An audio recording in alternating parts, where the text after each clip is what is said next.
Hi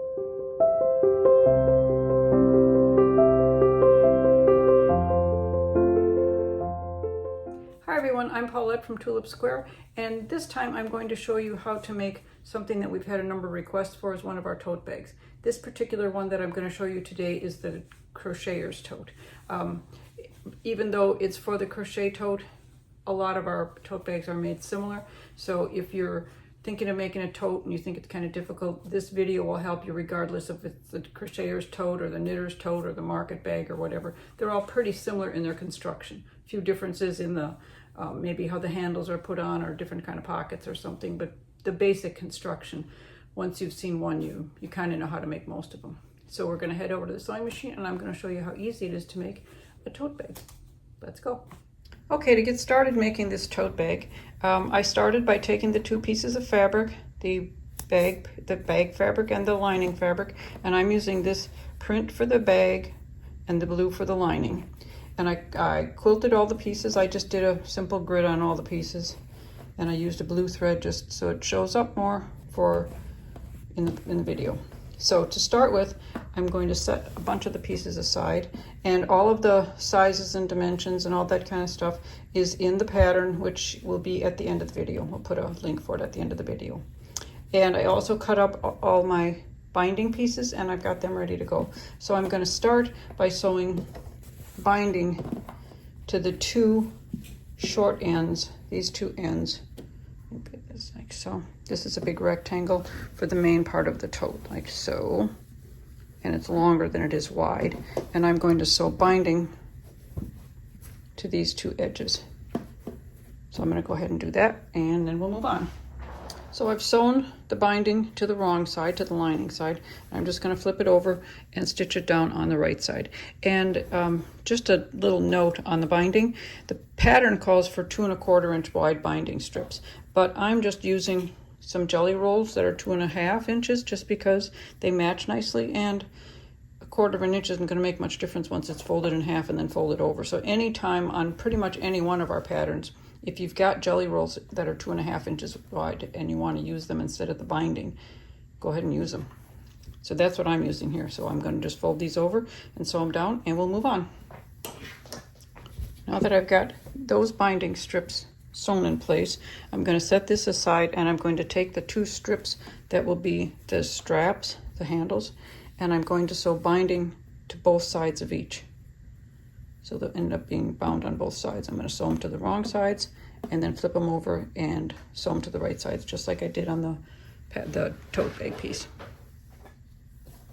And you might notice that these binding strips are not the same color as these. They were all in the same jelly roll set, and I thought it'd be kind of cute to just use an assortment of them because you don't get enough in one jelly roll to do the binding on the whole thing. So I'm just using several different ones that are all the same kind of colors but different shades. All right, I've got the straps done, and these will be the right sides and these will be the wrong sides. And actually you could use either way. I might even use that on the right side. But anyway, those pieces are done. Now I'm going to take the two pocket pieces, and I think I'm going to put these on the bag on the outside this way. So this will be the outside of the pocket, and this will be the lining, just for a little contrast on the tote. So I'm going to start by sewing the binding to this side. Now these are going to go around 3 sides. The binding is going to go here, and then down here, and down here. So I'm going to sew the piece on, and I will show you how I do the corners so you get a nice mitered corner. I'm stopping just about 1/4 inch short of that edge, and then I'm going to take it out from under the sewing machine. Look for my scissors. Got the thread, and then you're going to take the binding and flip it up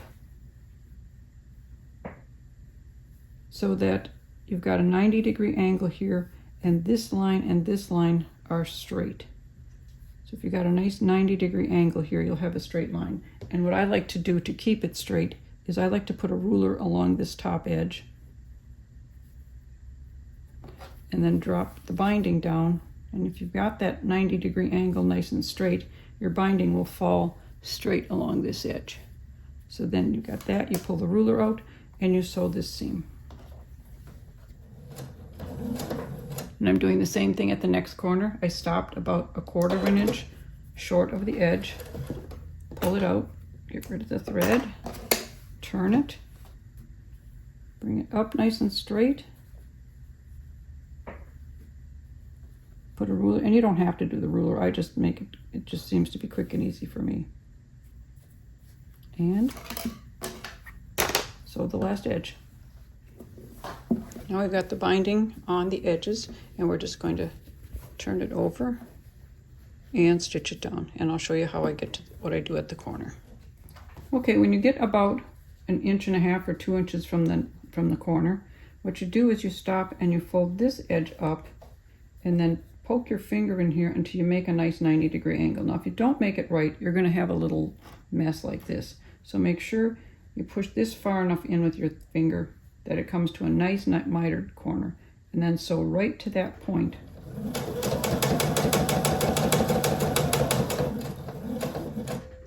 And then pivot, and then finish the seam. And you do all of your corners like that. Okay, now I've got the tote bag piece, the right side up, and I'm going to lay this down. Now this is going to be the wrong side because when I want it done, I want that to be visible here. I'm going to measure down 9 inches and put this bottom edge, so there's 9 inches from here to here. I'm going to make sure it's 9 on both sides, and I'm going to pin it. Now I'm going to just sew a nice seam right here. Now remember, this is the pocket I'm talking about. I probably should have left it the other way just so you can see it better. But this is the pocket, and I'm going to sew a nice solid seam right here. And this can be a very generous 1/4 inch seam or even a 1/2 inch seam, but you're just going to stitch that down nicely. And this is the edge you're stitching down that does not have the binding on it. So when we flip this over, it's going to be up here and it's going to be your pocket. I've got that edge stitched down, and I'm going to remove the pins, and I'm going to fold this pocket up nicely, and I'm going to pin it in place up here now. Okay, so that pocket is in place, and then we're going to spin this around and do the same thing here. I'm going to take the second pocket and my ruler, and I'm going to mark 9 inches down. It does overlap your other pocket right now, but that's okay because you're going to fold it back. So I'm just making sure that it's 9 inches from the top edge, and I'm going to pin that one in place. And then I'll stitch that one down. Now I do the same thing with this one. Unpin it, fold it up nice and neatly, and pin it back down. Now with the pockets all in place, you're going to stitch along the outer edge of this binding, like close to this edge right here, and you're going to stitch all the way down and just cross right over here and go all the way down. Okay, now that you've got that all sewn down and your pockets are secured, now you can decide if you want to leave a pocket wide open like this, great big pocket, or do you want it sewn in half. So I'm going to leave one pocket wide open, and I'm going to sew the other one with a seam down the middle, so it's two half pockets. Make sure you back tack at the beginning and end. Next, we're going to attach the straps. So you're going to measure in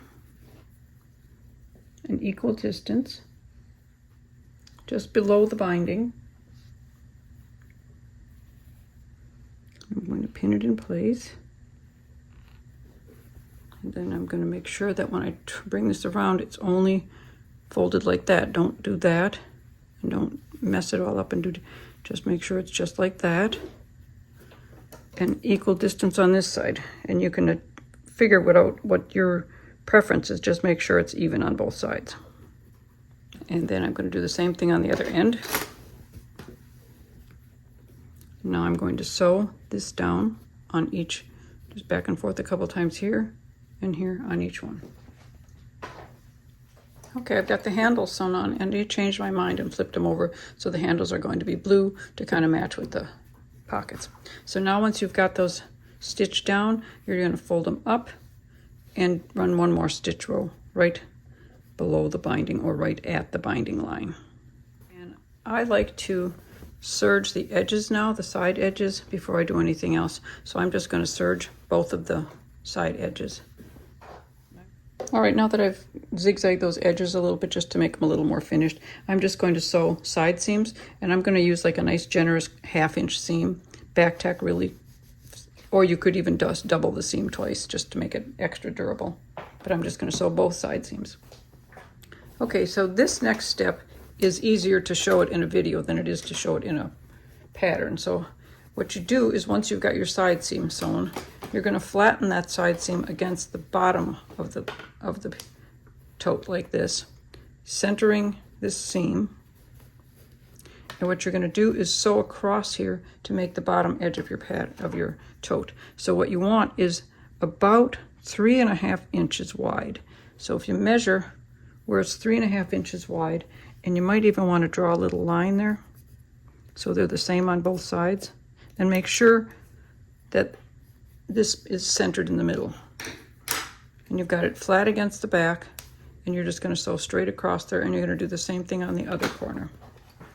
And once you've got that little corner sewn, I like to cut it off, even a little more than 1/4 inch seam allowance. Do the same thing on the other one, and then I just zigzag the edges or serge the edges just to give it a finished edge for the inside of your bag. So now we're going to set the bag aside for a few minutes, and we're going to work on this for your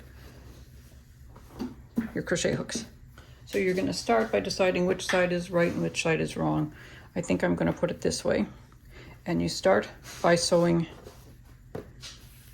binding to one of the shorter edges. Sew it along the edge, turn it over, sew the rest of the binding just like we did on all the other binding pieces. Now you take that end that you just put the binding on and you fold it up about 4.5 inches. And then you're going to take your last piece of binding and you're going to start on one side. I'm going to just pin this here so it's out of the way of my sewing, but it's holding that where I want it. Okay, so that's pinned in place. Now starting at the bottom edge, one of the folded edges, I'm going to take my binding and I'm going to put it on this edge, but I'm going to leave like a half, maybe 3/4 inch extra. And then I'm just going to sew this across and across this edge and across this edge, and do your corners the same way you did the corners for the pockets. The only difference is what we're going to do on these ends when we turn it over. So I'm just going to go ahead and sew this down first. I've got that sewn around the edges, and I also left a little tab on the second edge, the second end too. So now to finish this, you're going to turn it to the right side and fold it over and do it all the same as you did the pockets, except on the ends, you're going to take this little tab and fold it up, and not straight up. You want to fold it in a little bit so it doesn't show when you turn it over. So I'm just fold it in, and then I'm going to fold it down, and then I'm going to fold this on top of it. And that gives you a nice finished edge, and then you can go ahead and sew your binding down. Now you're going to make your stitching lines here where your caddy is going to fold, like so and so. So what you need to do is figure out where you want it to fold. I think I'm just going to use these 2 quilted lines just because they're handy enough to be right there. And I'm just going to sew down here and down here. Now what you need to do is make sure that when you fold it over, this one is a little smaller than this one so that this one can still come over and the whole thing is a nice third. So basically the middle one is a little wider than the 2 sides by just a little bit. So I'm just going to stitch that down and make sure you back tack at the ends. Okay, next you're going to sew some little seams so you can put your crochet hooks in there. I would recommend this middle piece should be about 4 inches. So I would recommend like no smaller than 3/4 inch apart, because otherwise you're not going to fit anything in there. So I'm just going to mark these and put 4 or 5 little seams in that center section. So I sewed 4 seams, so I've got 5 little pockets for crochet hooks.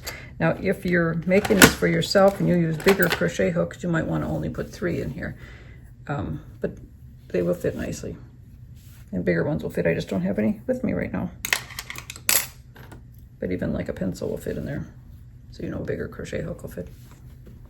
And then on these 2 sides, you can leave it completely open to put things in. And I think on this side, I'm going to just sew it in half in case I want to put scissors or one of these little short rulers or something in there like that. I think I will put so it's a center seam down on this side. But this is where you get to customize it for yourself. If you want all crochet hooks in here, you can just make a few more over here and a few more over here, and it can be just loaded with crochet hooks. But I'm just going to put one seam here. I'm just going to take this piece of felt and I'm going to fold it in thirds. I'm going to stitch it down right there. Then I've got something I can stick pins and needles into.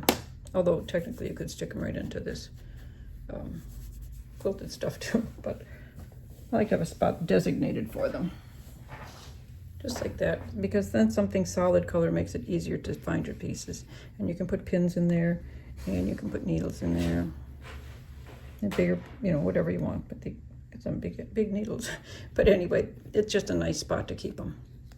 Okay, then all that's left to do now, once you've got all of this stuff taken care of, is how to close it. What I like to do with these is sew a button on one side and one of these ponytail elastics or some 1/8 inch elastic, and I just tack it down here by hand so that it swings around the front and hooks on this button. And I like to use whatever funky buttons I can find. So I'm going to go ahead and sew this down, and they just get tacked by hand. So now I sewed one of those little stretchy ponytail bands right at the fold, my first fold, and I centered it from top to bottom, and I just hand stitched it on. And make sure you stick something in there so you don't sew your pockets shut. And then I folded this over and sewed the button so it's right across from the loop, and I left it loose so that when you fill it up, there's plenty of give here, plenty of room for stuff. And also I stuck a little piece of cardboard in here so I didn't accidentally sew the pocket closed. And then all you have to do is load it up, and it will fit, whoops, and it will fit right in one of the pockets of your new tote bag, and you're all set to go. Fill it up, and I hope you enjoyed that video. So that is how we make the tote for crocheters. And I loaded it up now that it's all finished to show you how much stuff it holds. It's got a big pocket in the front. I've got a magazine in there, a book actually. On this side we've got the caddy, and we've got an empty pocket over here. And in the inside you can see I've got 6 good size skeins of yarn. They're good size ones. So it holds plenty, and I will show you how much stuff we have in the little caddy. I've got it loaded up to show you. Holds a lot of hooks. I've got scissors in there. I've got needles. I've got a ruler. And you can, of course, put in there whatever you need. So I hope you enjoyed this video. And you can see that now tote bags are pretty easy to make once you just break it down step by step.